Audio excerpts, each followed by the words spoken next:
हाँ गेलू, इतना देरी कहाँ रह गेल रहलू? अरे ऊ जौन बस्ती में तू बच्चा लोगन की मदद करता, हाँ वहाँ हम मिठाई बांट के आवतानी। अच्छा, तो हमार मुंह मीठा कैसे हुई?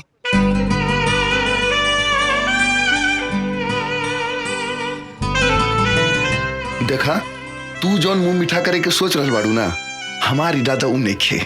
अच्छा, हम समझाई कि हम कहा समझ रहल बानी?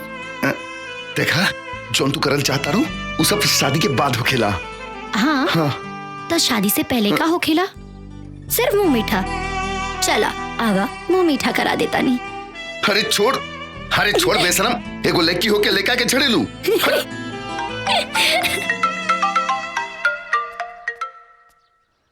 हाँ माँ, प्रणाम। खुश रह बिटिया, खुश रह।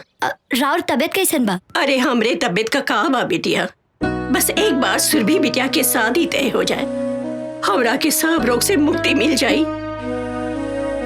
हमार सांस तो बस सुरभि के शादी तक। ना अम्मा, ऐसन मत कही।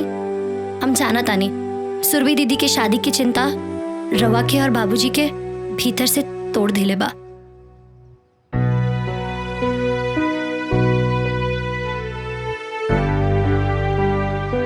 अच्छा सुना, आज ना सुरभि के देखे खातिर लड़का और उनकर अम्मा आ रहल बानी। सच? हाँ बिटिया, बहुत ही अच्छा परिवार बा, बहुत बड़ खानदान बाटे उन लोगन का। बस भगवान से प्रार्थना करा कि सुरभि के ई रिश्ता तय हो जाए बिटिया। रवा चिंता ना करी अम्मा, देखी हाँ इस बार सब बढ़िया हुई। लेकिन आप तो बहुत डर लागल बा। इतना लड़का हमने सुरभि बिटिया के देख के नकार चुकल बाड़। ए अम्मा, बेटी के माँ बाप होके के मतलब ई थोड़ी बा कि रवा हमेशा खुद के खोजते रही। पहले तो रोवल बंद करी, खुद के संभाली और स्वागत की तैयारी करी। हम शाम में फोन करब। ठीक बा बिटिया, ठीक बा।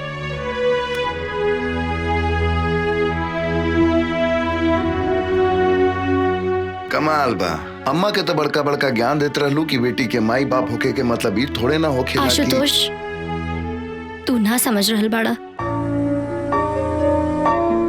हमार बाबूजी के ई हालत बा कि उनकरा के सुरभि दीदी के खातिर कौनो लड़का मिल जाए। टूट चुकल बाड़े हमार बाबूजी बिल्कुल। हे सुनंदा, अगर तू ऐसे हिम्मत हार जेबू तो कैसे काम चली? अच्छा सुना, अगर तुहार दीदी के रिश्ता तय हो गेल तो हमरा के का देबू? अरे हम सच कर रहल बानी, तुहार दीदी के रिश्ता तय हो जाई और ये आशुतोष के भविष्यवाणी बा। अब बतावा दक्षिणा में का मिली? अगर ऐसन हो गईल तो जौन मांगबा ऊ दे दे। पक्का? चला चला।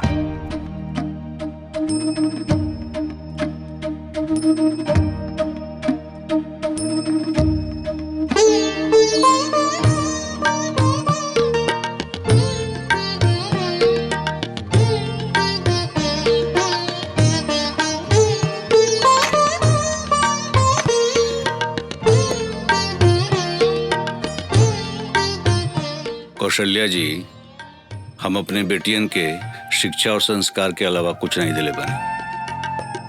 एक स्कूल मास्टर एकरे अलावा और दे भी का सकेला। भाई साहब, शिक्षा और संस्कार सबसे बड़ा दौलत होखेला। हम तो सुरभि बिटिया के एक के नजर में देखते ही पसंद कर लेनी।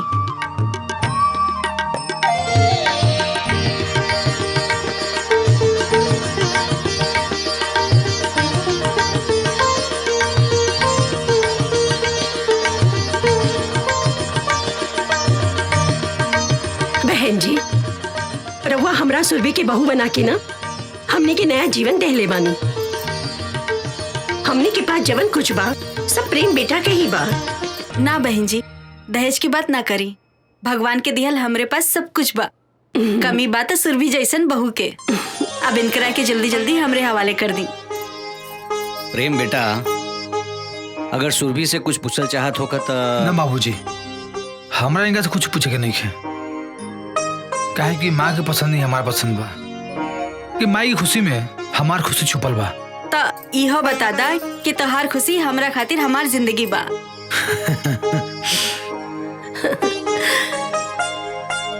भाई साहब, प्रेम ही हमार सब कुछ बाड़े। हम इतना विश्वास दिला देता नहीं आपके कि सुरभि के हम बहू ना अपन बेटी बना के रखब, कोनो परेशानी ना होई। बहन जी, हमरा के पूरा विश्वास बा कि हमार सुरभि बिटिया रवा लोगन के कोनो तकलीफ ना होके दी है। अरे रवा लोग मुंह मीठा करी ना। मुंह मीठा करे के हक तो पहला लड़का और लड़की के बा। प्रेम बेटा, मुंह मीठा करावा सुरभि के। अरे माँ, रुआ भी ना। अरे शर्मावा मत, जमाने के हिसाब से हम कुछ चेंज हो गइल बानी। कराई मुंह मीठा कराई।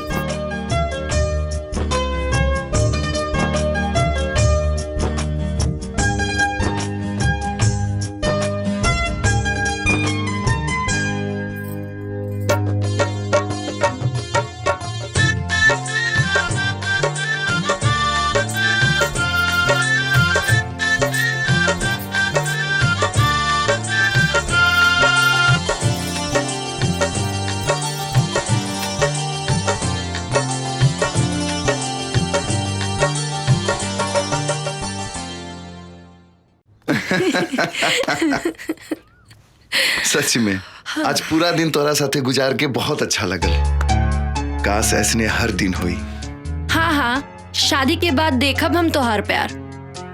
बड़े बड़े रोमियो के प्यार की किस्सा हमके पता बा।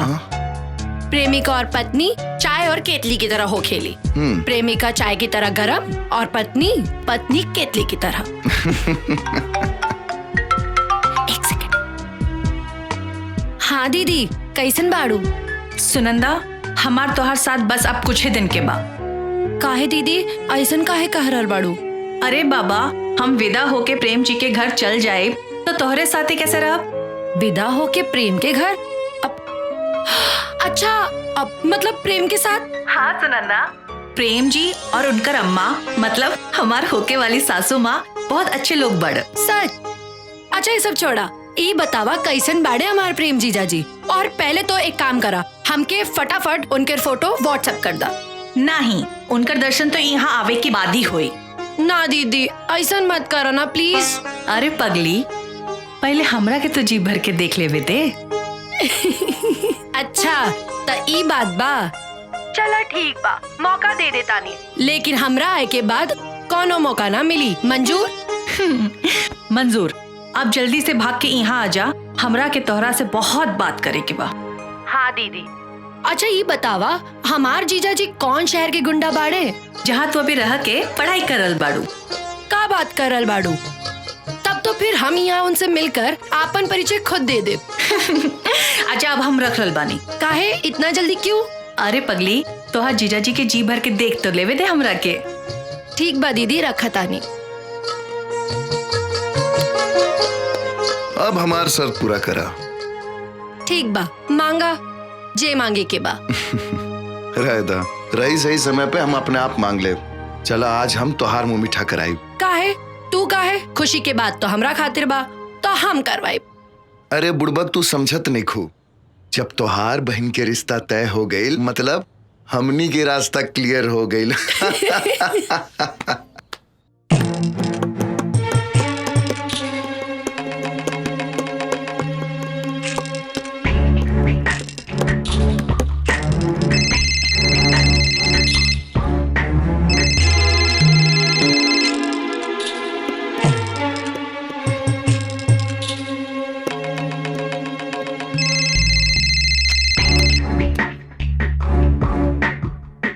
हेलो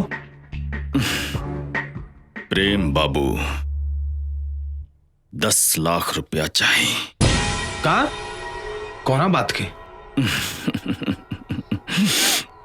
तुम्हारे जान के कीमत के। इतना सारा बिजनेस,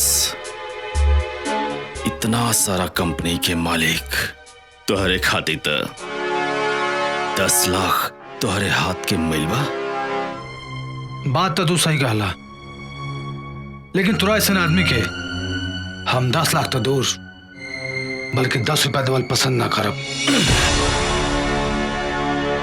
आइंदा फोन मत करिया। चलो फोन रखा। फोन तो हम रखते, लेकिन तोरा के एक बहुत बड़ा कीमत चुकाओ के पड़ी। सुना, तू ये से भी पहले हमके फोन कर ले रहा, लेकिन का मिलल? हमारा फैसला आज भी वही बा।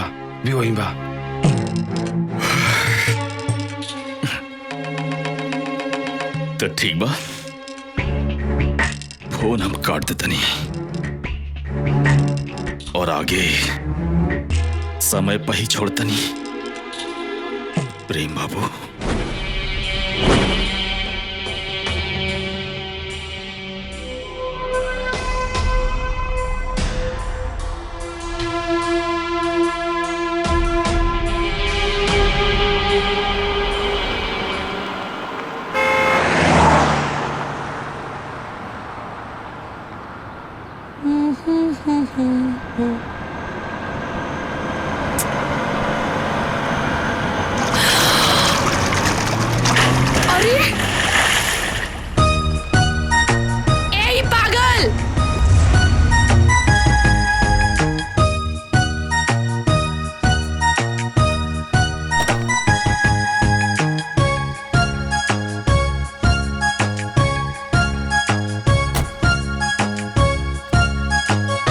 सॉरी, हमरा के माफ कर दी, हमरा से गलती हो गई। का गलती से हमार पूरा कपड़ा खराब कर देला? देखी बुरा मैं एक बात कही, गाड़ी में हमरा पानी की बोतल रखल बा, कहीं तो रउआ रही किचन में साफ कर देत पानी। रहे दिए नाटक, रवा जैसे आदमी के हम अच्छे से जाने ली। देखी मैडम, रउआ जैसे सुतता नहीं, हम वैसे बिल्कुल नहीं। देखी अच्छा ये बताई, रउआ कहाँ जाए के बा? कहीं तो रउआ के छोड़ देते पानी। कोनो जरूरत नहीं है, हम चल जाए। ठीक है madam, It's okay, it's okay. ठीक है मैडम। ऑटो,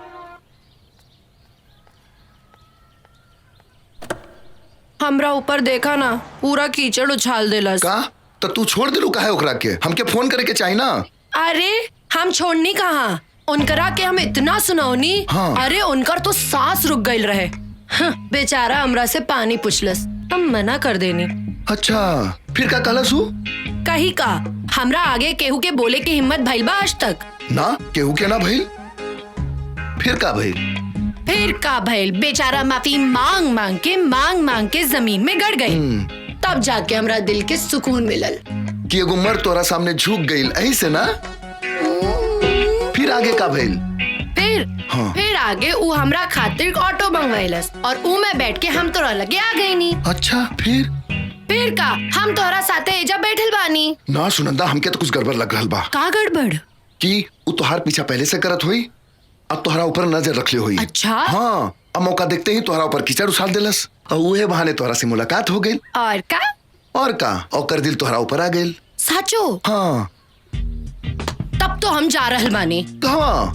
ओही जा खड़ा हो कब। एक काम मालूम, एक बार फिर वो नौजवान खूबसूरत लड़का आई, हमरा ऊपर कीचड़ उछाली और हमरा हाथ पकड़ के ले जाई। तो हमार का हुई? तू कौन लड़की पे जाकर कीचड़ उछाल दी है?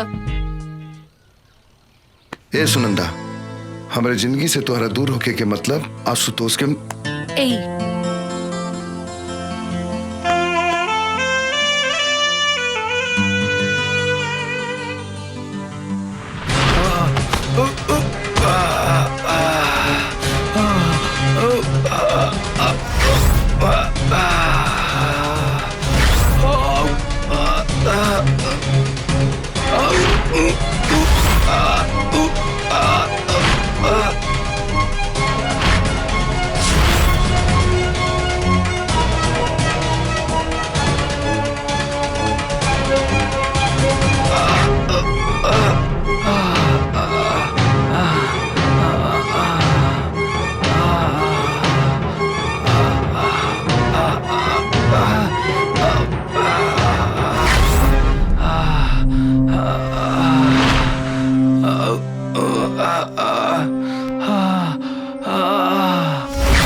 होता ना तुके प्रेम बाबू, इतना बड़ा बिजनेसमैन 10 लाख रुपया तुझसे मांगला नहीं है, हाँ? उल्टा हमारा खातिर फोन रख, हाँ? फोन रख बोलते हमरा की, हाँ?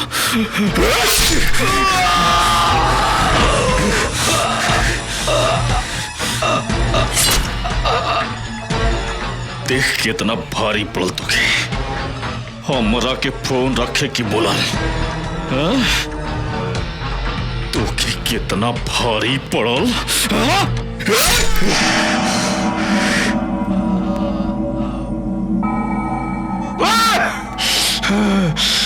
अपने आप के मर्द समझा था रे, धोखा से बाहर करके तू बात थोड़ा जिंदगी पर कुत्ता।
सुनंदा, सुनंदा, का भेल तो के? का हमरा बचला, सुनंदा, हमरा बचला, अरे का भेल तो के? हमरा बचला, के ऊ हमरो भी मार दी, के मार दी तो के? हमरा बचला। अरे सुनंदा, कुछ बताइबो हमके? ऊ सुनंदा, जे उनकरा के हमरा के भी मार दी। अरे के मार दी तो के? कुछ बताइबो हमके? अरे काहे परेशान बाड़ू? सुनंदा, सुनंदा, अरे अबे आशुतोष के कॉल करत है।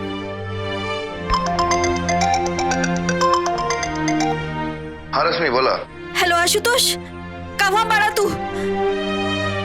तू जल्दी से आजा, सुनंदा बहुत परेशान बाड़ी, तू जल्दी से आवा।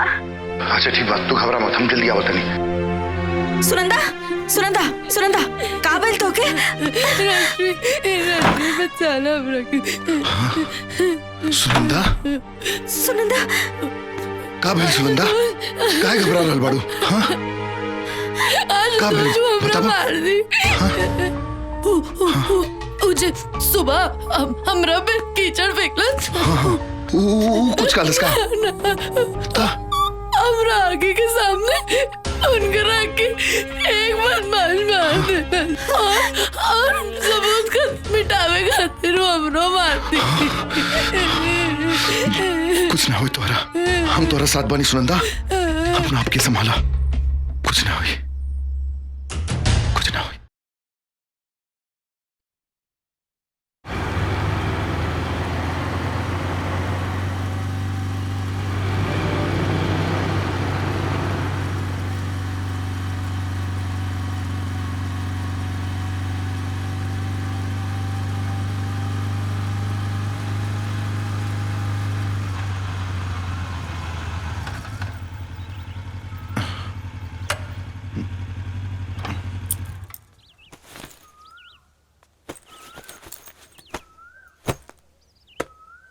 अब तू जा, सब कुछ भुला के अपना दीदी के शादी की तैयारी करा।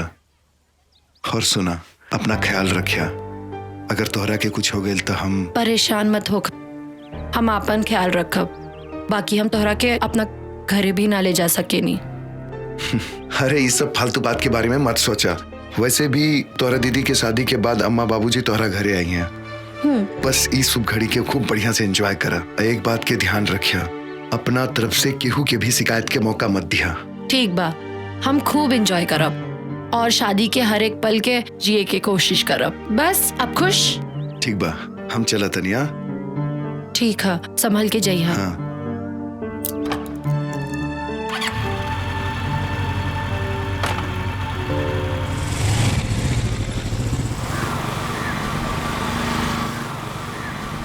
ठीक बा, बाय।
हम विदा होके प्रेम जी के घर चल जाए तो तोहरे साथे कैसे रह?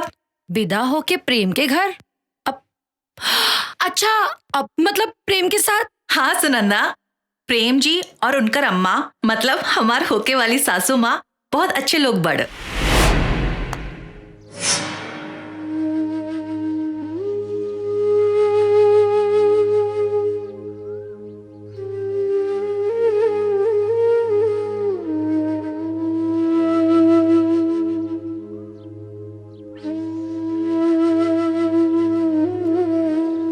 गईलो ना देख के? हाँ दीदी, हमके तो विश्वास नहीं के होत। कबो कबो तो हमरो विश्वास नहीं के होकर कि प्रेम जी जैसन। अच्छा बतावा, कैसे लगला तोहर जीजा जी? अब हम का बताई दीदी, हमरा तो कुछ समझ में नहीं के आवत। अब हम का कही? सच कही सुनंदा, प्रेम जी तो यहाँ से चल गए ना, बाकी हमार दिल भी साथ लेके चल गए ना। हे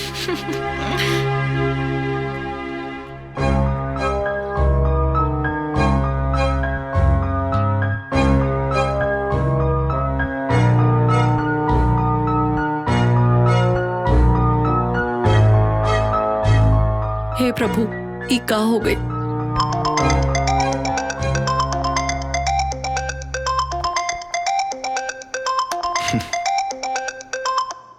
हाँ सुनंदा बोला।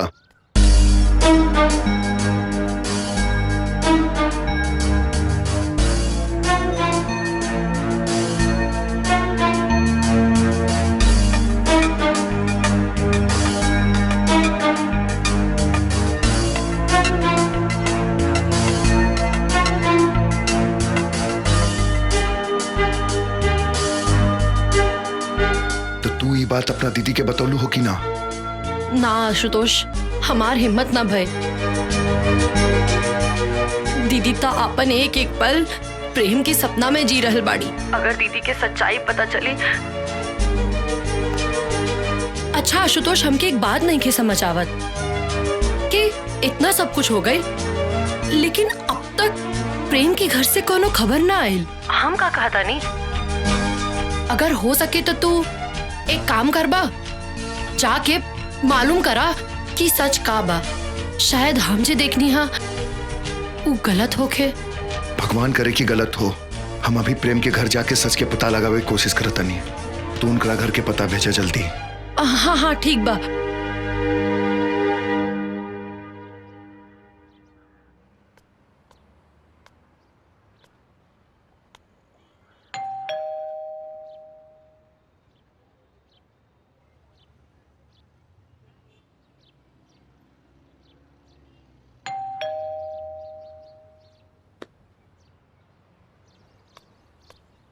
भाई एक मिनट। जी भैया। प्रेम बाबू के घर ये है ना? हाँ भैया ये बा।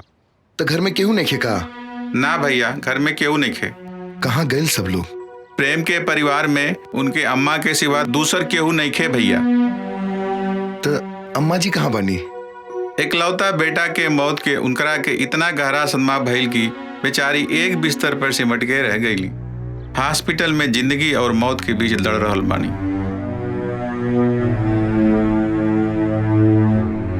हाँ ठीक बा, धन्यवाद।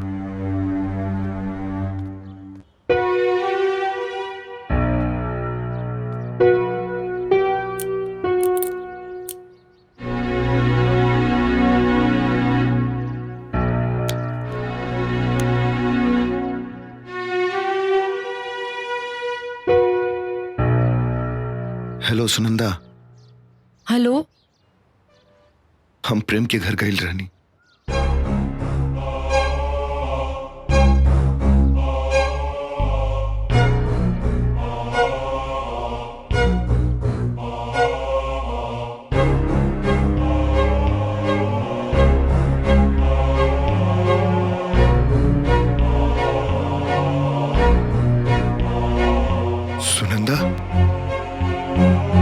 सुनंदा। हे भगवान, कौने धर्म संकट में डाल देला। वो के रहे प्रेम के मर्डर करे वाला। घरे में बताई कि ना बताई? पानी। पंडित जी कहन गई रही। हाँ तो यही महीना के आखिरी में शुभ मुहूर्त बा कहत रहा। हाँ बहुत अच्छा दिन बा। तो रउआ का सोच रहल बानी जी? सब इंतजाम तो हो ही गइल बा ना? हाँ सब इंतजाम तो होइए गइल बा, बस खाली एक कनाता टेंट वाला जोन बाटे उहे बाकी रह गइल बा। तो एक दो दिन में कर देब। हम सोचत रही हैं कि हम शहर जाके आप प्रेम के माता जी से तारीख के बारे में बात करके सब फाइनल कर देत बानी। एमे कहे कि का बाजी, जितना जल्दी शादी की तारीख तय हो जाए अच्छा रही। तो ठीक बा, हमें को काम करता नहीं, हम काले चल जाते नहीं शहर। आजे जाके प्रेम के माता जी से मिल करके उनसे सब कुछ फाइनल कर लेता नहीं। ठीक बा। बाबूजी की सच बता दी का? चुप चुप के का सुन रहल बाड़ू? कुछ ना दीदी, बल्कि हम सोच रहल बानी कि तोहार शादी में हम का करी। तू अभी सोच रहल बाड़ू और हम कब का सोच चुकल बानी। अच्छा सुनो, हम अपन ससुराल जाए और अपन पतिदेव के खूब सेवा करब और उनकर अम्मा के भी, और उनकरा के कबो शिकायत का मौका ना दे। सच कही सुनंदा, आजकल तो हमार प्रेम जी भी हमार सपने में आवत बाड़ो और हमार नींद खराब करके भाग जाला। सुरभि बेटी, आई नहीं बाबूजी।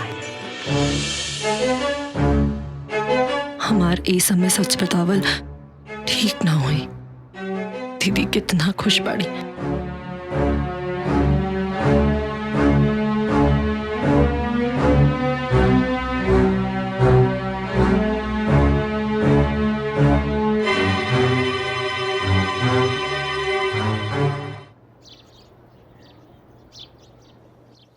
मालती, ए मालती, अरे तनी हम जाता नहीं प्रेम के हैं, तनी सब शादी के बात वात सब तनी तय करके आ जाई। लेकिन रउआ दही शक्कर खा के जाए। अच्छा दही खा के निकला शुभ होकेला। चला खा लेता नहीं।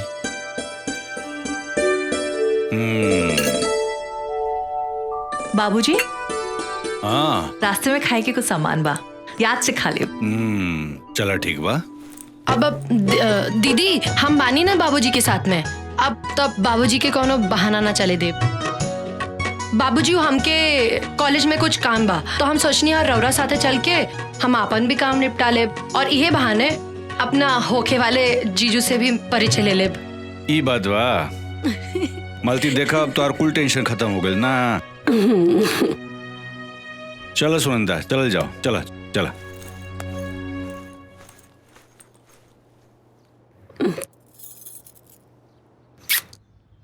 आशुतोष, हमार घर के बर्बाद होके से बचा ला। कल बाबूजी प्रेम के घर शादी फाइनल करे जात बाड़न। अगर बाबूजी वहां पहुंच गए तो प्रेम के सारा सच बाबूजी के मालूम पड़ जाए और सच जानकर हमारा अम्मा मर जाई हैं। सुरभि दीदी तो वो तो टूट जाई हैं। हमार घर बर्बाद हो जाए। आशुतोष, हमार बाबूजी के प्रेम के घर जाए से रोक ला, प्लीज रोक ला। हम तो हारी एहसान कबू ना भूल पाई। रोक ला आशुतोष, रोक ला। एक तरफ प्रेम के सच बा तो दूसरी तरफ सुनंदा के हमरा ऊपर विश्वास। क्यों हम उनकर बाबूजी के प्रेम के घर जैसे रोक ले?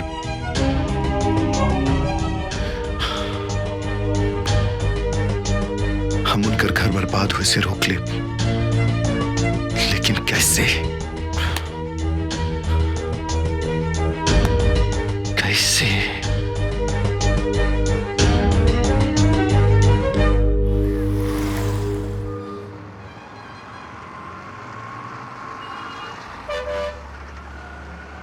बाबूजी, हमरा बहुत भूख लागल बा। चला ला ना, देखा अम्मा का दिल बनी, खा ला।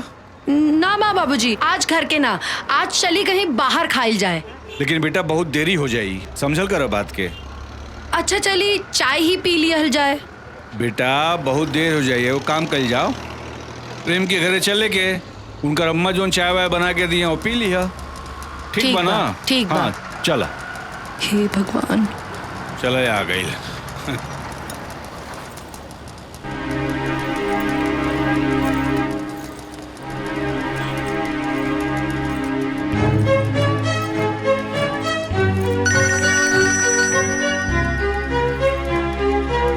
हेलो बाबूजी प्रणाम, हम प्रेम बोल रहल बानी। प्रणाम प्रणाम प्रणाम, खुश रह बेटा, खुश रह। बाबूजी हम और अम्मा कुल देवता की पूजा करे खातिर गांव आइल बानी। अच्छा, हम तो बेटा तोरे घरे आए रही, तोरा घर के सामने खड़ा बानी। वो शादी का तारीख तय करे करल है ना? अरे तो बाबूजी रवा खुद कर ली ना, हम अम्मा के बता दे। लेकिन बेटा हम चाहत रही कि तोरे अम्मा से एक बार। अरे बाबूजी अम्मा बुरा ना मानिए, बल्कि वो खुद कहत रहनी है कि अपना खुद के मुताबिक शादी की तारीख तय कर ली। ठीक बा बेटा, तो हम शादी का तैयारी शुरू कर देता नहीं। ठीक बा ना? गलती हमरे से हो गई, हमके बाद जौन तो फोन का के आवे के चाहत रहा। अरे कोनो बात ना बाबूजी, अपन ख्याल रखिया। प्रणाम। खुश रहा बेटा, खुश रहा।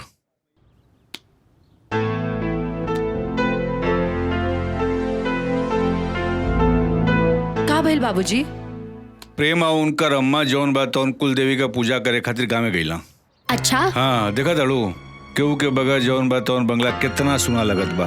हाँ बाबूजी, आप प्रेम के शादी के बाद जौन बा तौन तारीख उहे तय कैला हाँ जौन हम चाहत रहली हाँ। ई तो बहुत बढ़िया बात बा बाबूजी। तो चलो ठीक बा, चलो चल जाओ चलो। बाबूजी आप जाई ऊ का बा ना कॉलेज के काम। अच्छा, तो ऊ करके हम काल आ जाए। ठीक बा, ठीक बा बाबूजी। चलो भाई, चलो चलो। और हाँ चलो जाओ। बाबूजी, हाँ। याद से लंच कर लिया और मेडिसिन ले लिया। ठीक बा, ठीक बा, ठीक बा, ठीक। चलो चलो भाई, चलो चलो चलो बेटा। थैंक गॉड बचा लिया।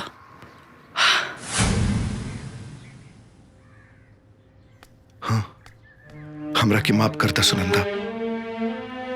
प्रेम बन के कॉल करे के अलावा हमरा पास दूसर कोनो रास्ता ना रहे। आशुतोष, तोहारी ई एहसान हम अपन जिंदगी भर ना भुला पाए। आज तू हमरा घर के बर्बाद होके से बचा लीला। आज तो मामला संभल गई, लेकिन सोचा शादी के दिन का हुई, जब घर में ढोलक बाजी सहनाई बाजी, तब कैसे? हम ई सब ना जाना था नहीं, लेकिन हमके ई पता बा कि आज से बल्कि अभी से तू प्रेम बन के। एक मिनट सुनंदा, प्रेम बन के का मतलब है तोहार? आशुतोष, जौन जैसे चल रहा बा ओके वैसे चले दा ना। अभी भी कुछ नहीं बिगड़ल। भलाई ये मबा कि हमनी सब केहू के सब कुछ सच सच बता दी। ना आशुतोष, अगर हम सबके सच बता दे तो हमार पूरा परिवार बिखर जाए। अभी भी कुछ नहीं बिगड़ल। सोचा शादी के दिन दुनिया समाज के सामने का हुई। हम कुछ नहीं के सुने के चाहत। अगर तू सच में हमरा से प्यार करेला तो जॉन हम जैसन कहा तनी वैसा करा, और जॉन जैसा चल रहा बा बस चले दा। ना, आज तो हम संभाल लेनी, लेकिन आगे हमरा से ही पाप ना होई। और एक बात कान खोलकर सुन ला, हमार सच्चा प्यार के इम्तिहान ये तरीका से लेवे के कोशिश मत करा।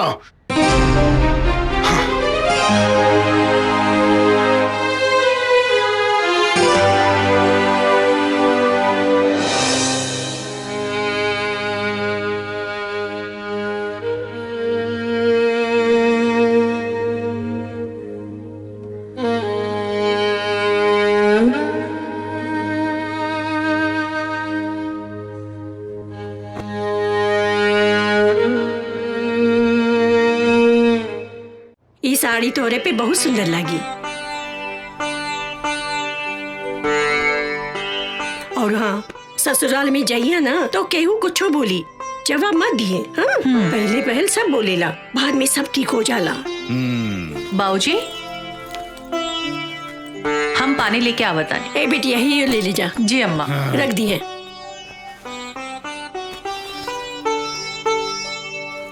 हाँ जी। सच कहीं मालती, सुरभि हमार बहुत भाग्यशाली बा।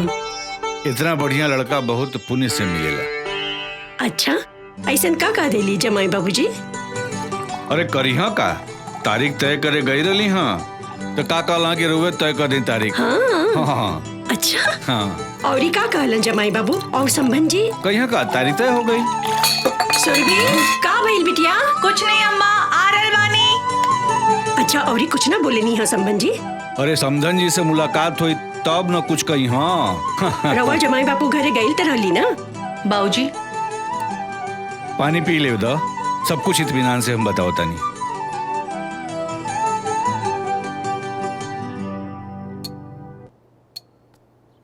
लगता तू पूरा कहानी सुन ले बगैर मनबू नहीं। चला तोरा के पूरा कहानी हम सुनावत बानी।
सिस्टर बीपी पल्स तो ठीक है? जी। फर्स्ट चेक द बीपी। जी।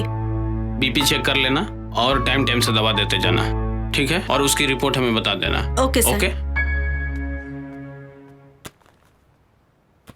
अभी रउआ की आराम करे के जरूरत बा। इकरा खातिर करी। बेटी मर गई होती तो ठीक रहुए। ऐसा ना कहीं। बेटी मोबाइल मिली का, हमरा एगो बहुत जरूरी फोन करे के बा। चार्ज में लगैले बानी, लेके आवत बानी।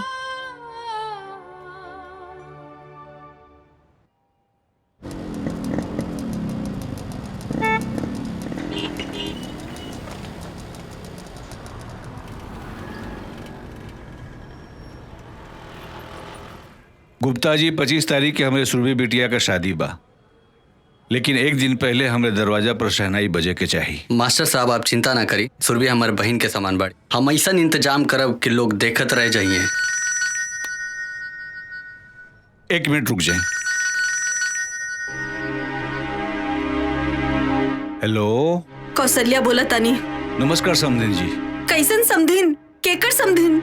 तहार मनहूस बेटी के कदम पड़ते ही हमार बेटा के खा गईली।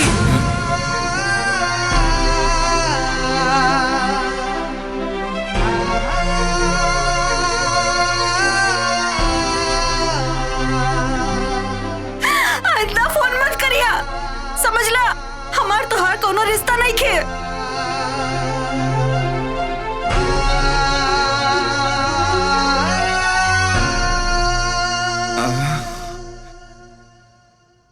आई देखा ना कितना बढ़िया झुमका बन के आइल बा। तोरा दीदी के ऊपर अच्छा लगी? बहुत अच्छा लगी। चूड़ियों बढ़िया बा। देखा सब अच्छा बा। अरे का हो गई? बस कुछ ना माँ। तोहार सुरभि दीदी चल जी है ना, तू ही तो हमरे पास रहबो ना। हमकी सुरभि दीदी के खूब खूब याद आई। हाँ बेटा, हमू के आई। तू ही तो हमारा सब कुछ बाड़ू ना। सुनंदा उठ। चल का चल हो गइल रे? हमार बिहार में डांस ना करबू। उठ जा। यार दीदी चल बताओ कौने गाने पे डांस करबू? आगे आवो, बताओ। सोच ले बाड़ू? नहीं। अच्छा ठीक बा, कुछ भी करा। कुछ भी कुछ हमरा नहीं के मालूम, तू बतावा। वो गाने पे करना। मेहंदी लगा के रखना, डोली सजा के। नहीं नहीं, मेहंदी है रचने वाली। Not bad. बतावा कैसे करबू? आप बता। मेहंदी है रचने वाली, हाथों में गहरी लाली।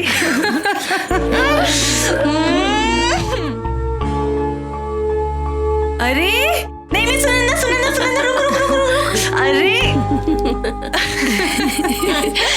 अरे भगवान सुनंदा, अब तो चीचू काका करिए। बदतमीजी नहीं नहीं नहीं नहीं नहीं। अरे अरे अरे ए दीदी। हाँ इला प्रेम जीजू के फोन आइल बा। उनका फोन? प्रेम जी का? हाँ हमार खातिर? हाँ।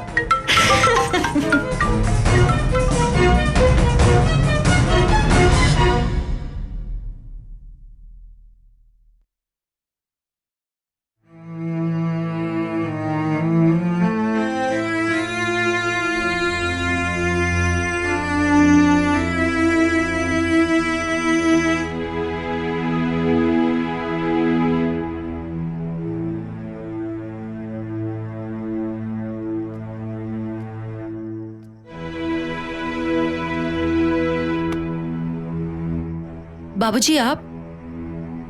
हम तोरा से कुछ बात कह चाहत रही। कहीं ना।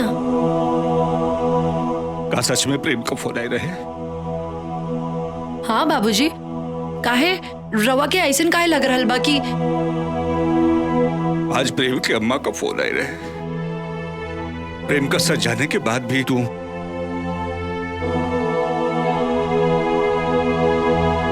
हमके माफ करती बाबूजी, लेकिन हम का करती? अम्मा की जिंदगी और दीदी की खुशी बचावे खातिर हम ही सब कहीं नहीं। हम तो हर परेशानी समझ सकिला बेटी, लेकिन प्रेम का सच जानला के बाद हम हो मझधार में फंस गए बानी। एक तरफ तोहरे माई के बीमारी, ओकरे बेटी के विदाई का सपना, दूसरी तरफ सुरभि का जिंदगी। प्रेम का सच जानला के बाद पता नहीं होकर ये सब कैसे हो गए बेटी। ए बाबूजी, रवाई कमजोर पड़ जाए तो अब हमने दोनों के मिल के अम्मा और दीदी के संभाली के पड़ी। वो तो सच में बेटी, लेकिन ब्याह में हम प्रेम कहां से लाए?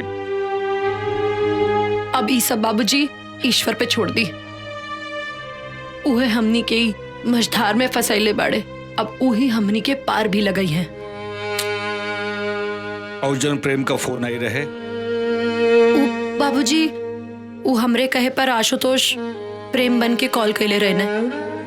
हम उनका से मिलल चाह बेटी। जी बाबूजी, जैसा ना कहें। ठीक बा।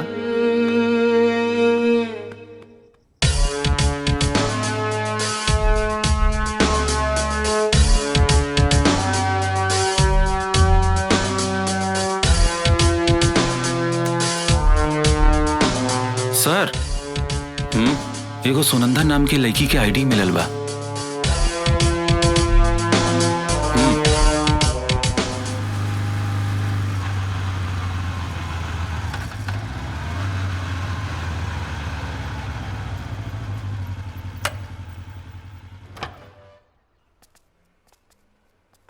हाय आशुतोष, ये हमार बाबूजी। हाँ, प्रणाम बाबूजी। खुश रहा बेटा, खुश रहा।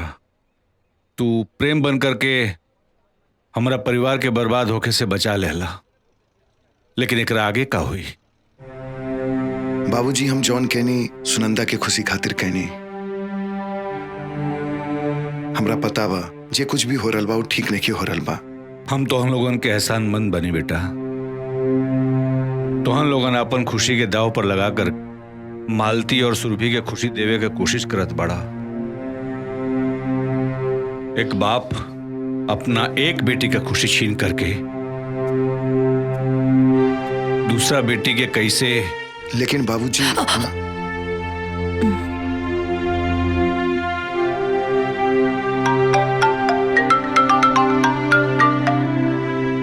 हेलो, हम पुलिस इंस्पेक्टर रवि बोल रहा बनी। प्रेम वर्मा मर्डर केस में रउआ से कुछ जानकारी लेवे के बा। प्रेम मर्डर केस? लेकिन हमरा के कुछ नहीं के मालूम। सबूत बा हमरे पास। पूरा छानबीन के बाद हम रउआ के फोन कर रहल बानी। घटना के टाइम रउआ हो जा रहनी, ये बात सही बा कि ना? हाँ, लेकिन हम घबराए के कोनो जरूरत नहीं के। हम कहनी ना, पूरा छानबीन करे के बाद हम रउआ के फोन कईनी। बस हमरा के कातिल के बारे में रउआ से कुछ जानकारी लेवे के बा। अगर रउआ यहाँ आ जाए तो ठीक बा, ना तो हमरा के राउर घरे आवे के पड़ी। ना ना, हम आ जाए। ठीक बा। बाबूजी, हाँ, एकरा से पहले कि पुलिस यहाँ आ जाए और सबके सामने आ जाए, हमरा के जाए के पड़ी पुलिस स्टेशन। लेकिन बेटा। बाबूजी, रउआ तनिको चिंता ना करी, हम बानी इनकरा साथे, इनकरा के कुछ ना होई। सुनंदा, तू चला। हाँ, आओ। बाय पापा।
का भइल बाबूजी?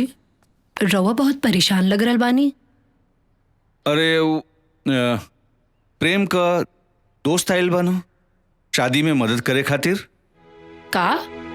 प्रेम के दोस्त? हाँ। लेकिन प्रेम था और ई कौन प्रेम के दोस्त था? कहीं आशुतोष तो नहीं भेजले बाना? अरे ना बाबूजी, आशुतोष तो हमरा साथे रहे। ए बाबूजी, और रवा तो जाना तानी, आशुतोष कुछ ऐसन करी तो हमरा के बताइए जरूर। रवा टेंशन न ली, हम जाके देखा तानी, ठीक बा?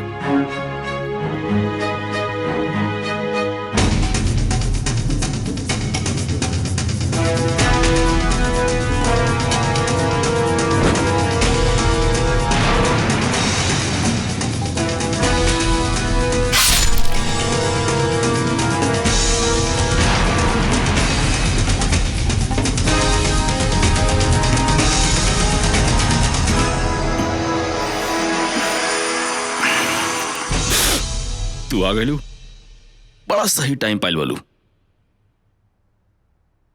हम तो मुंह मीठा कवल बनी, तू कला तू एजा परेशान मत होगा।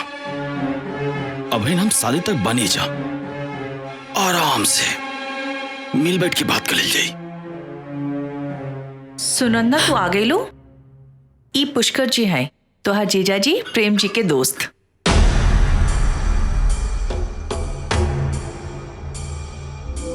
तोहार जीजा जी इंकरा के स्पेशली हमनी के मदद करने खातिर भेजले बाना।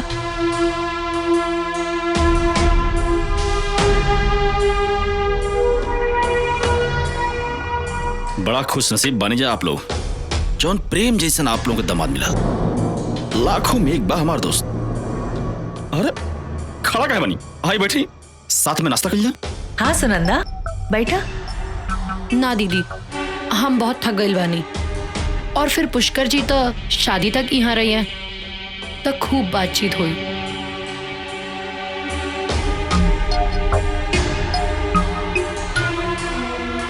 ले ही जी।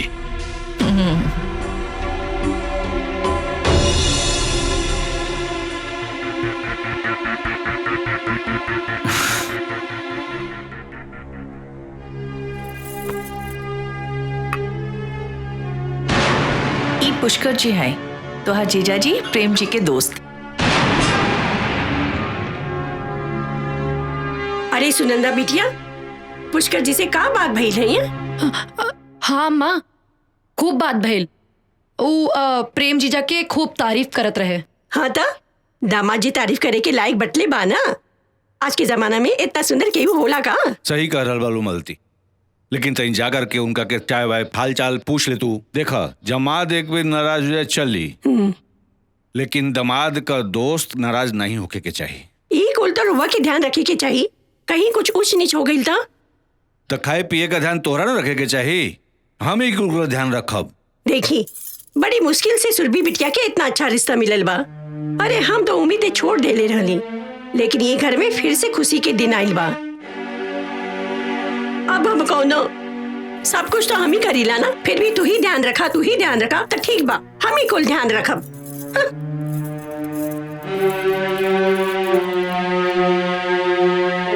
ए बेटी, मिल रहलू उनका से के बना? बाबूजी, ई पुष्करी प्रेम जीजा के किलर बाड़े।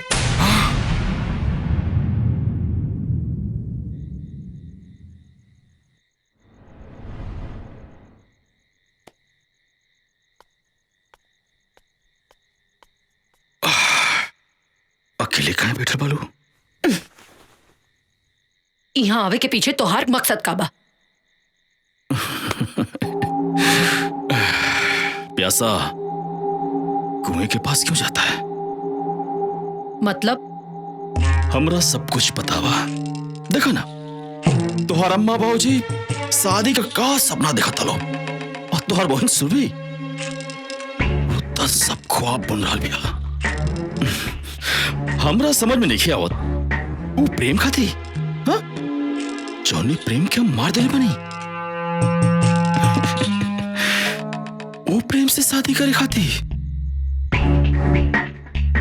परेशान बानी हम। मुंह बंद करा अपन। मुंह बंद करी? बंद कर ले। तू हमारे साथ था तो यहाँ से जाए खातिर का कीमत लेबा? इज्जत जाए खाती?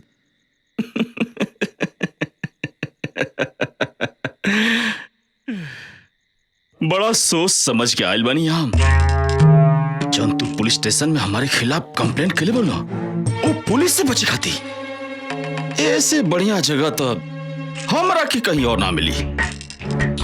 अच्छा ये बतावा, प्रेम की काहे मार दिला? बस 10 लाख रुपए खाते। कई बार मांगनी उसे, ना बोल रस। हमारा गुस्सा आ गई, दिमाग हमारा ठनक गई। मार देनी बहुत आसान बाना। जाना तारा, एक प्रेम की मौत से कितना घर, कितनी जिंदगी दांव पे लग गई बा। इस सब से हमरा कोनो मतलब नहीं है। और हाँ, हमरे जैसे आदमी के इस शोभा भी ना दिला।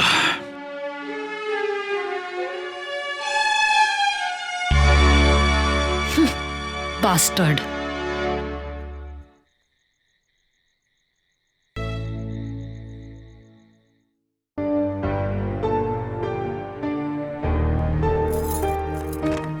प्रणाम पप्पा जी, प्रणाम बुआ जी। प्रणाम। सुनंदा, हमनी के पहचान लो ना? तू सुरभि बाड़ू ना? कैसे पहचान तू लोग? देखा बुआ जी भी हमनी के नहीं पहचानत का बुआ जी? अरे ये रवि हुआ, रवि। आई हुआ प्रशांत। अब तो हर उम्र होखे लगल बा, अब बुढ़ापा आ गइल बा, सब कुछ भुला जाता लू। हाँ, इनकर परिचय? ई पुष्कर हुआ, दामाद जी का दोस्त। यहाँ आयल बा ना हमनी के शादी विवाह में मदद करे खातिर। अच्छा, ये तो बड़ी खुशी के बात बा। घर के दामाद वालों के बारे में इतना सोच रहल बा। बुआ जी, ऐसा दामाद तो बड़ा किस्मत से मिलेला। सच कहा था बचवा, हमार सुरभि बेटवा बहुत भाग्यशाली बानी। इतना अच्छा दामाद हम आज तक नहीं खे देख ले। अरे दहेज में 1 रुपया नहीं खे मांगले बाड़न।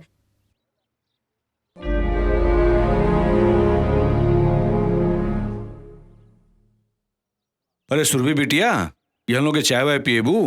हैं? जा तन चाय वाय लेकर के आवा। जी बाबूजी। खाली चाय से काम ना चली, अरे कुछ नाश्ता वास्ता भी बना देल जाए। हाँ बुआ जी, बहुत कस के भूख लागल बा। ठीक बा बचवा, तू लोग ऐजा बेटा, हमने की कुल बना के लेके आओ तानी जा। चलो बेटा। जी बढ़िया बनई है।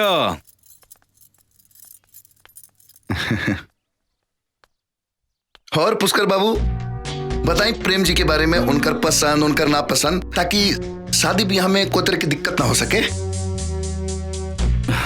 रउआ लो आई गल बनी तो जल्दी का बा। आप लोग चाय पानी पी, हम आओ तनी।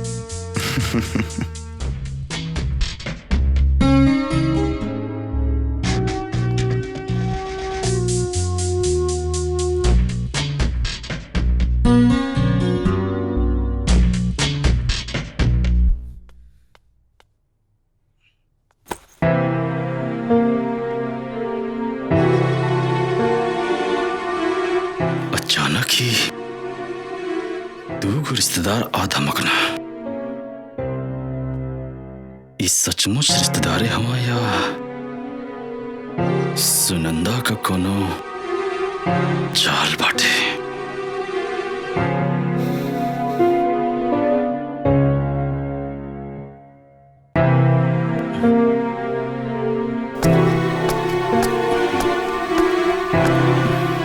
पुष्कर जी,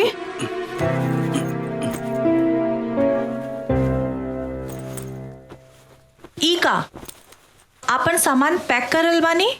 सुरभि हम जाता नहीं, तोहरे यहाँ रिश्तेदार लोग आइल बाटे, यही से हमार रहल यहाँ ठीक नहीं है। अरे नहीं, प्रेम जी स्पेशली रउआ के ई काम खातिर भेजले बानी ना?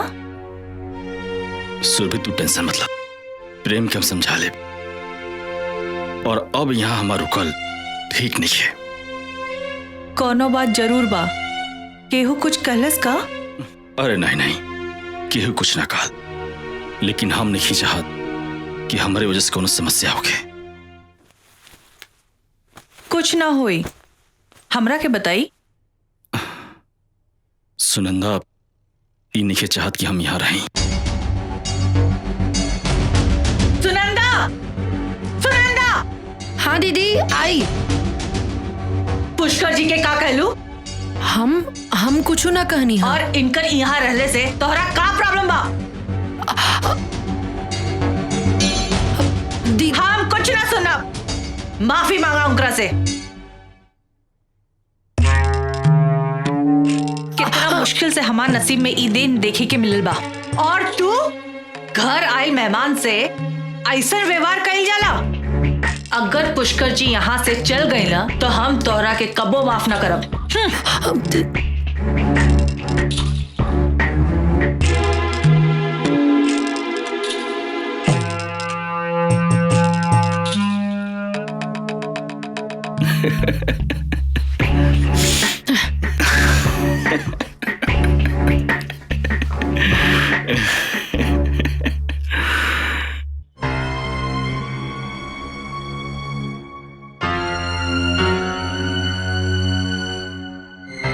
इंस्पेक्टर साहब, हमरा सुरभि या सुनंदा के जिंदगी खतरा में बा।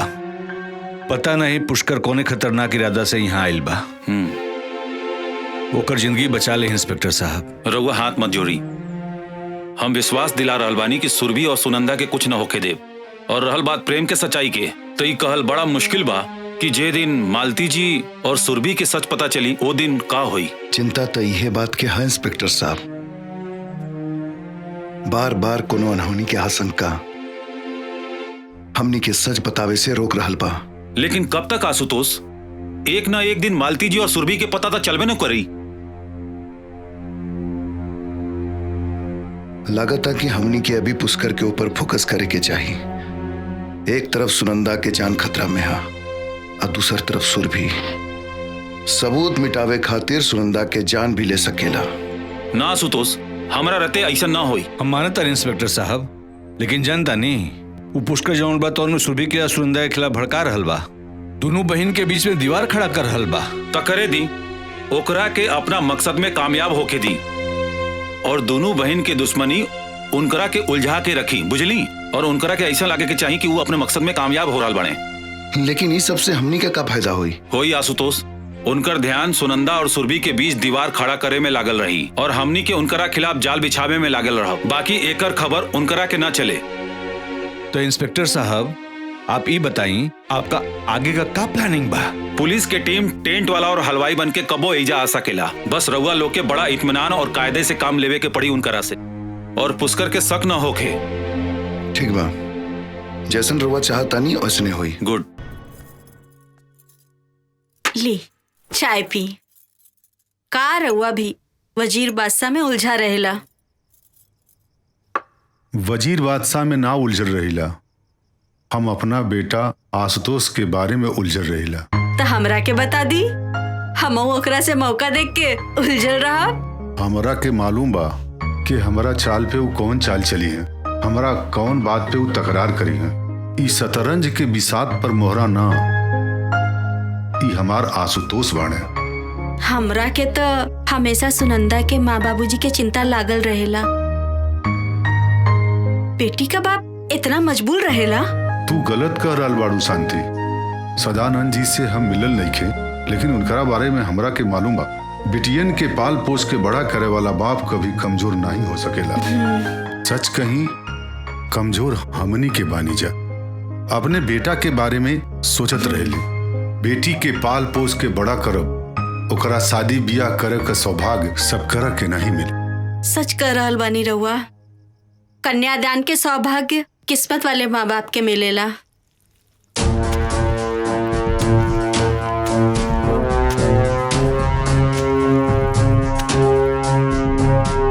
हेने आओ, उठाओ उठाओ पाँव अंदर डालो। हाँ हाँ राइट, चलो ओके, साइड में साइड में साइड में।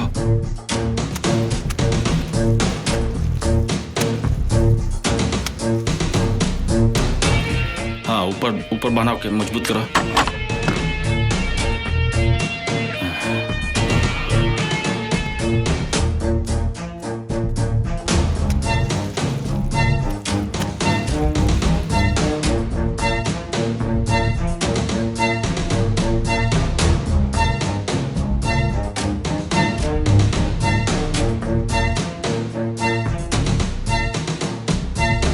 अरे पुष्कर बाबू, आई आई आई आई आई पुष्कर बाबू, आप आ गए भाई तो सामान का खाना वाना का लिस्ट बना देती तो बहुत बढ़िया रहा। अरे काय ना बाबूजी, बिल्कुल एकदम। ई बाबूजी रवि ना? आप अपन नाव का बतलो नहीं? प्रशांत। प्रशांत प्रशांत बाबूजी, ई लो मेहमान बाटे, इनका भी ध्यान रखल जरूरी बना। और अचानक आयल बोलो बाबूजी, तो इनके बारे में सोचल हमनी के फर्ज बनता ना। ज्यादा मत सोची पुष्कर बाबू, रउआ लड़का लोग के तरफ से बानी, इससे पहले हक राउर बा। प्रशांत बाबू, ज्यादा हक के बात मत करी, हक के बात कब ना महंगा पड़ी आप लोगों के। और रहल बात लिस्ट का, आज रात में बना दे और कल सुबह आप लोग दे दे। आप लोग कोनो प्रॉब्लम ना होगे तो।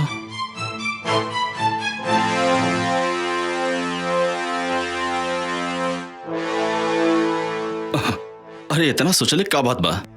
आप लोग कहीं तो अब लिस्ट बना दी? ना ना, ऐसा कोनो जरूरत नहीं है, कल आराम से रउआ लिस्ट बना ली, ठीक बा? अरे भाई, ये लिस्ट बनावे के चक्कर में हमरा के मत फंसावा जा, तो हम लोगों को जवन इच्छा हो के तवन करत जा। सही कहते हैं बाबूजी, आप चलिए आराम करिए। और रहल बात, हमने के सब देख लिया जाइए। आई चले। ठीक बा, अच्छा चलो तन। हमरा कुछ गड़बड़ लग रहा बा। पुष्कर के ऊपर नजर रखा, ओकरा दिमाग में कुछ तो चल रहा बा। आशुतोष, तू ओकर चिंता मत करा। फिर भी आज की रात पुष्कर खातिर इम्तिहान की रात हुई, और हमनी के खातिर भी।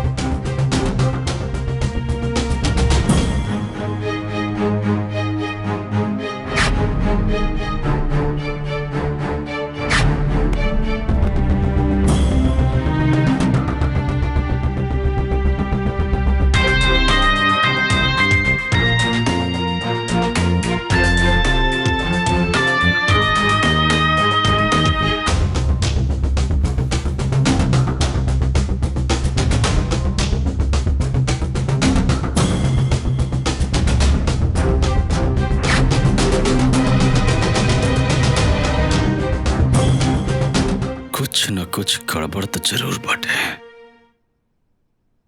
जवन सुनंदा और प्रशांत एक दूसरे के पहचाने से इनकार करते रहा, अब चोरी चोरी चुपके चुपके बात करता सा।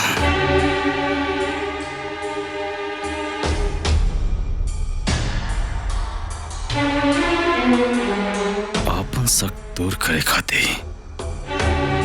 एक ही उपाय बा। एक तीर से दो निशाना।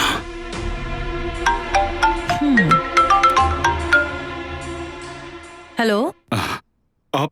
हाँ सुरभि, हम पुष्कर बोलते नहीं। जी पुष्कर जी, बोली। अरे जौन आपका प्रेम बा ना, वो आपसे मिले आइल बा। का प्रेम यहाँ हमरा से मिले आए बानी? अरे वो बड़ा नासमझ बा प्रेम, हम समझो नहीं हो। कहा जाने कौन जादू आप कर दिले बानी। जादू तो वो हमरा ऊपर कर दिले बाना।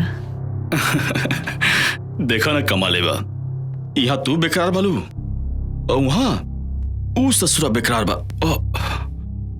सॉरी, तोहरे प्रेम के हम ससुरा कहनिया तो के बुरा तो ना लागल है ना? ससुरा कहे के हक रहुआ के बा, लेकिन हमार तय काम करा, तू फटाक से जा, चल के उससे मिलके खुदे बात कर लिया। कहवा? उहे मंदिर के पीछे। इतना रात में? अरे हम समझाओ नहीं होकर के, लेकिन जान तू क्या कहता, हम इतना दूर से सुरभि से मिले आ सके नहीं रात में, और सुरभि हमसे मिले ना आ सकेली। तू तो जानता लो, ओकर विश्वास कहीं टूट गए तब कुछ भी हो सकेला। ना ना, ऐसा ना कही, हम चले खाते तैयार बानी। लेकिन घर के लोग पूछी तो हम का कहब? सच में आप एकदम भोली भाली बानी। अच्छा एक बात बताई, आधी रात में प्यार मोहब्बत की बात कर खाती कि वो अपने घर वालों के बता के भला जला। अरे एक काम करी, चुपचाप आप घर से निकले और रास्ता में हम आपसे मिलब।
चलो।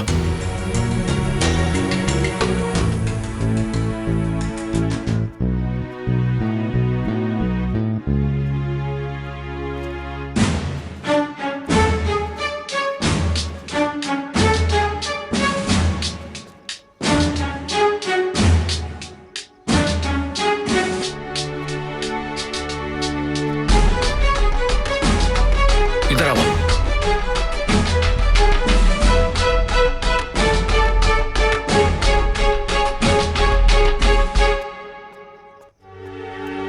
हमार शक सही निकला। पुलिस वाले यहाँ रिश्तेदारी कौन निभा निकाल, ये सब सुनंदा का चाल बटे। का सोचल बानी पुष्कर जी? और वो रवि के साथ है? कोई और हमरा के देख ले ही तो बहुत बदनामी हो जाई। चली लौट चली।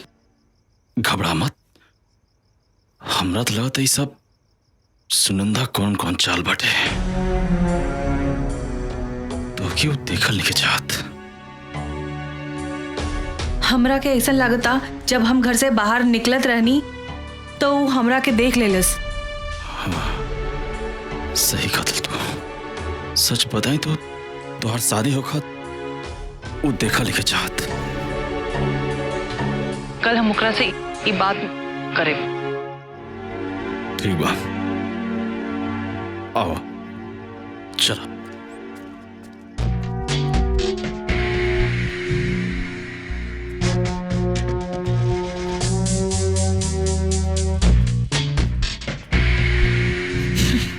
हमरा लग रहा बा कि रउआ गलत जगह लेकर आई बानी। प्रेम जी तो वो मंदिर के पास। गलत जगह ना, बिल्कुल सही जगह लेकर बानी। सुरभि जी हमको समझ नहीं ना। प्रेम जी कहाँ बानी? प्रेम प्रेम प्रेम प्रेम प्रेम प्रेम प्रेम के तो मार देनी। हाँ हाँ अपने हाथों से। और तोरा नहीं खेलना तो अपने बहन से पूछ ला। और ओकरे भी बात पे ना होके ना तो अपने पिताजी सदानंद से पूछ ला। और रहल बात सुरभि से, जवन काम प्रेम करित ना अब वो काम हम करब।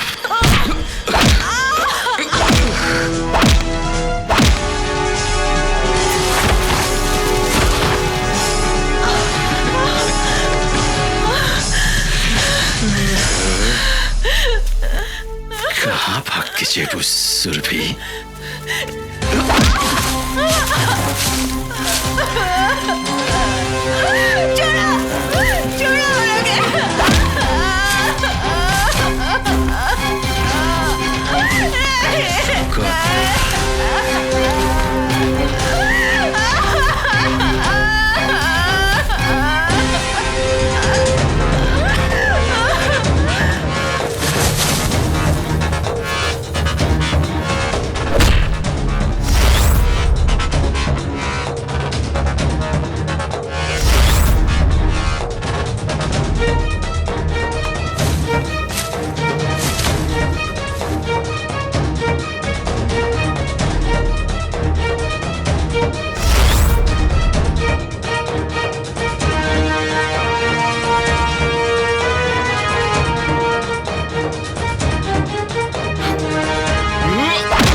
रउआ लोगन बाहर आई।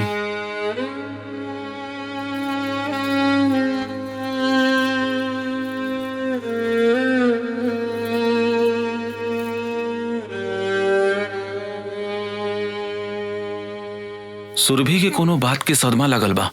सदमा? कौना बात की सदमा डॉक्टर साहब? अरे उनका शादी होके वाला बा और ये बात कि तो रउआ लोगन के पता लगावे के पड़ी। उनकरा के दवाई से ज्यादा रउआ लोगन के प्यार और दुआ के जरूरत बा। उनकर ध्यान रखिए आप लोगिन। चलो तनी, प्रणाम प्रणाम। ए जी, अचानक ऐसा का हो गई? और पुष्कर बाबू देखा ही नहीं खदे, कहाँ पड़े? सच्चाई रउआ के हम बतावता नहीं।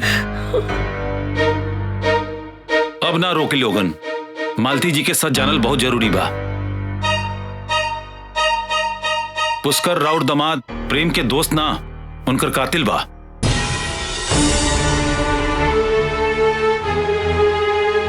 राउर दमाद प्रेम तो मर चुकल बाणे। अम्मा, मालती संभाल अपना के, संभाल अपना के। मालती संभाल अपना के, मालती संभाल अपना के, संभाला संभाला। बाकी मालती जी रउआ चिंता ना करी।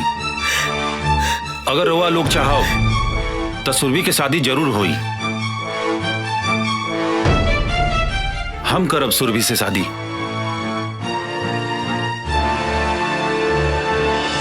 ई घर से सुरभि की डोली जरूर उठी।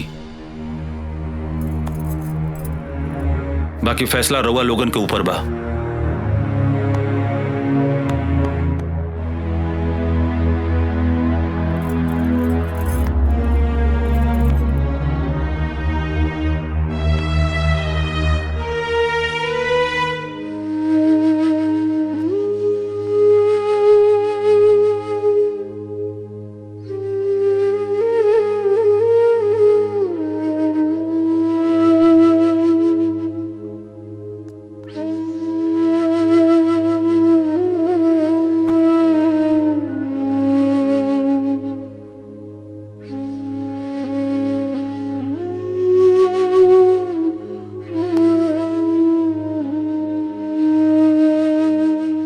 हमरे दीदी के हाथ में मेहंदी कितना सुंदर लागी ना। मेहंदी खूब सजी।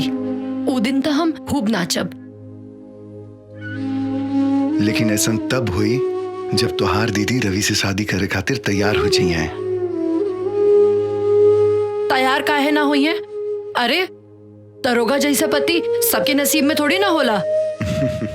और वैसे भी रवि और सुरभि दीदी की जोड़ी खूब सजी है ना आशुतोष? बिल्कुल खूब सजी। लेकिन तब जब सुरभि चाहिए।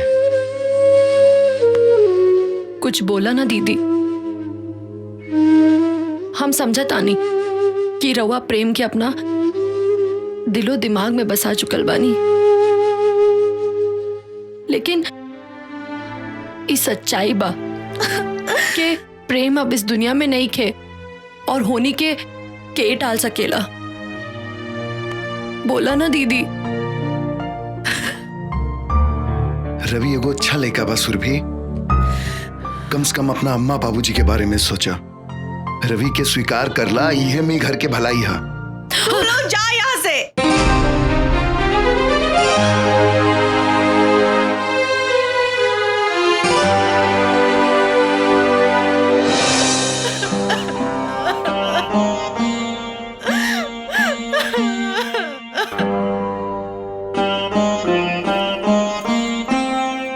अच्छा, अब हमरा के जाए के पड़ी। अगर सुरभि कोनो फैसला कर ले तो हम हमेशा साथ देवे खातिर तैयार बानी।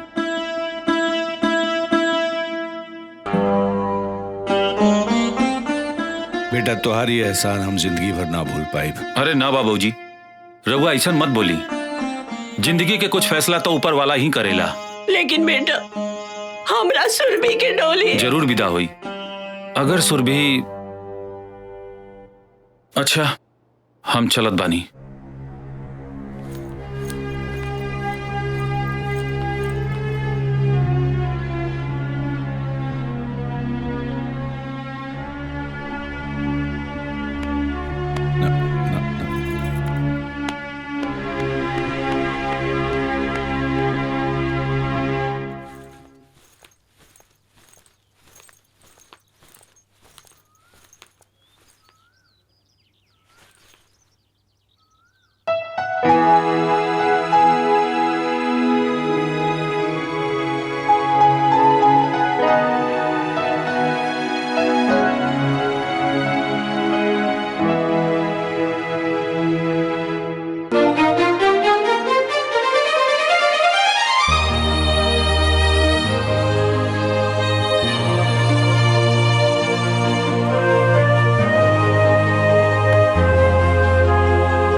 ना सुरभि, अब रोए के समय खत्म, मत रोआ।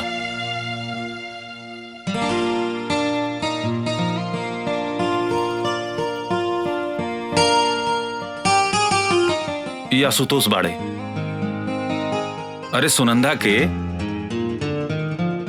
अब तोहरा के जितना आशीर्वाद देवे का बानू इनकरा के दा। काहे के जाना ताड़ू, तोरा घर के खुशी, तुम्हारी इज्जत और सुनंदा के प्यार और हमरे जिंदगी में नई खुशी सब इनकर देन बा। हम तो हर आसान कैसे हम जे कुछ भी कहनी सुनंदा के प्यार और खुशी खातिर कहनी। एक बहन के दूसरा बहन खातिर प्यार और त्याग देखकर इस समझ में आ गेल की धरती पर सबसे खूबसूरत कुछ बा तो प्यार के डोर बा। एक इंसान के भीतर दूसरा इंसान खातिर अपनापन महसूस करावेला।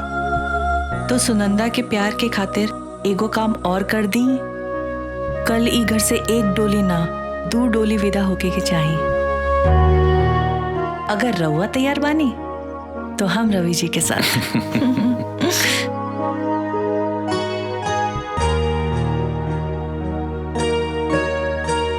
अरे मान जा आशुतोष, तोहरे साथे हमरो कल्याण हो जाई। का करी सोचब का सोचबू।